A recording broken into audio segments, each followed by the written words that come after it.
Assalamualaikum warahmatullahi wabarakatuh. Perkenalkan, nama saya Depi Novando, asal instansi Puskesmas Bagan Punak, Kecamatan Bangko, Kabupaten Rokan Hilir.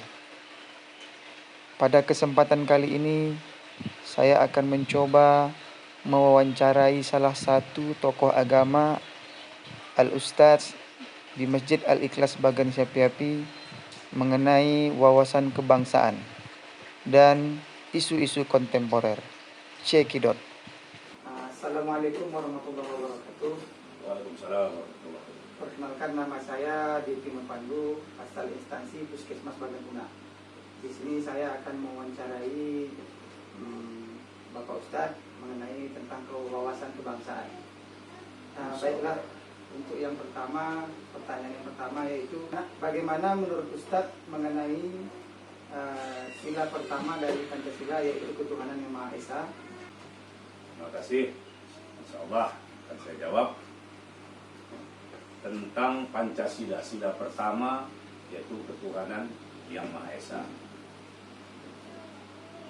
Sebelumnya di dalam Piagam Jakarta 18 Agustus 1945, para tokoh-tokoh bangsa, tokoh-tokoh ulama, tokoh-tokoh Islam yang ikut tergabung di dalam BPUPKI, Badan Perencanaan Usaha Persiapan Kemerdekaan Indonesia, itu menetapkan Pancasila dengan ketuhanan yang Maha Esa dengan menjalankan kewajiban syariat Islam bagi pemeluknya. Kayak gitu. Jadi kemudian setelah lama bergulir, terdengar suara-suara dari sebelah timur Indonesia. Mereka menginginkan supaya yang 7 kalimat itu dibuang, sehingga menjadi ketuhanan yang Maha Esa. Maka dengan kelapangan dada dan semangat kebangsaan nasionalis tokoh-tokoh Islam, pendiri-pendiri bangsa ini, termasuk ulama-ulama, maka mereka secara berlapang dada berkorban untuk berlapang dada untuk membuang yang 7 kalimat demi untuk keutuhan negara Republik Indonesia. Inilah salah satu bentuk pengorbanan Islam, umat Islam untuk Indonesia. Jadi dengan demikian, dengan adanya lahirnya Pancasila 1 Juni, maka ditetapkanlah sebagai hari lahir Pancasila, yang kemudian Pancasila itu menjadi 5 dasar negara seperti yang tercantum di dalam Pancasila sampai dengan saat ini, maktub di dalam pembukaan Undang-Undang Dasar tahun 1945 tersebut. Maka Ustadz, kemudian selanjutnya, apa pandangan Bapak Ustadz mengenai fenomena korupsi yang ada di Indonesia dan bagaimana solusi dalam upaya pencegahannya menurut pandangan Islam? Korupsi ini adalah merupakan salah satu bentuk kejahatan kemanusiaan. Dan memang korupsi ini susah untuk diberantas karena dia adalah merupakan kejahatan yang terus berlangsung dari generasi ke generasi, dari dahulu sampai sekarang, saling berkelanjutan. Jadi oleh karena itu berbagai upaya telah diadakan, salah satunya dengan membentuk KPK, Komisi Pemberantasan Korupsi, dan sebagainya, berbagai macam upaya sudah dilakukan. Tapi yang namanya korupsi itu adalah merupakan wujud daripada mental anak bangsa.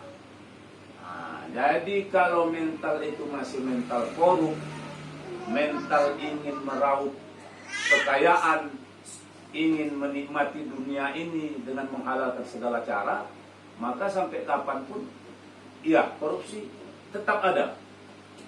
Mungkin barangkali bisa diminimalisir dengan berbagai macam upaya dan cara.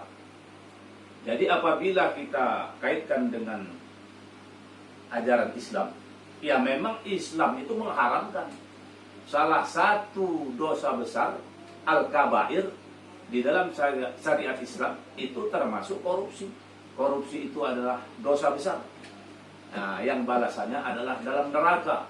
Digambarkan nanti ketika dari mulai padang mahsyar sampai menuju ke neraka, rupa orang-orang yang memakan tanpa hak termasuk korupsi ini nanti akan digiring oleh Allah dari padang mahsyar ke neraka itu dengan perut yang buncit, menyeret-nyeret ke tanah. Sampai begitulah Islam itu mengharamkan, melarang, mencegah supaya manusia ini janganlah melakukan tindakan-tindakan korupsi. Untuk selanjutnya Pak Ustadz, apa pandangan Pak Ustadz mengenai isu narkoba? Sama dengan korupsi tadi, bahwa yang namanya narkoba itu juga merupakan salah satu bentuk al-kabair, dosa besar. Memang di dalam Al-Quran surah Al-Baqarah disebutkan tidak dalam kata narkoba, narkotika dan obat-obatan terlarang. Kalau mau mencari kalimat di dalam Al-Quran tadi itu, kalimat-kalimat yang namanya minuman keras, sabu, ganja, itu tidak ada. Tapi dikembalikan ke landasan hukum awal, yaitu khamar. Innamal khamru wal maisir wal ansabu wal azlamu rijsum min amali syaitan. Sesungguhnya khamar dan sebagainya itu adalah pekerjaan-pekerjaan setan. Fajtanibuhu, jauhi, kata Allah Subhanahu wa taala. Itulah makanya pemerintah sangat berusaha keras menciptakan berbagai lembaga, salah satunya adalah BNN, Badan Narkotika Nasional. Kemudian ya Pak Ustadz, untuk selanjutnya mengenai isu radikalisme yang terjadi di Indonesia dan bagaimana usaha preventif untuk menangkal isu radikalisme ini Pak Ustadz. Ya. Radikalisme berasal dari kata radik, keras, isme, paham keras. Kalau kita kembalikan kepada ajaran Islam, Islam itu memang harus tegas, tapi bukan keras. Jadi Islam mengajarkan kelembutan, mengajak umat, bukan mengejek umat. Merangkul umat, bukan memukul umat dengan jalan dakwah. Jadi landasan dakwah sudah jelas, Al-Quran dan Sunnah Rasulullah SAW. Di dalam surah An-Nahl 125 dikatakan, Ud'u ila sabili rabbik, seru manusia itu kepada jalan Tuhan. Bil hikmah, dengan hikmah, pengajaran. Wal mau'izatul hasanah, pengajaran yang baik. Wajadilhum billati hiya ahsan, dengan bermujadalah, berdebat, tapi dengan cara yang baik.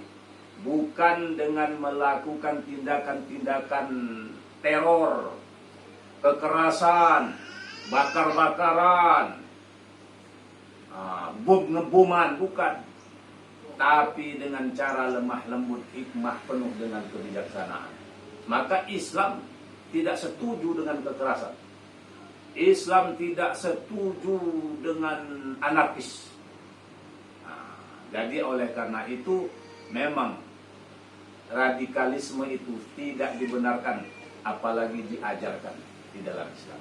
Hanya saja kadang-kadang ada yang salah pandang, salah pendapat, salah image, salah di dalam memahami, menentukan seseorang itu kalau sudah bicara agak vokal, agak keras, dikatakan radikal. Bukan. Radikal itu kalau istilah dari kalimat-kalimat yang santai lah.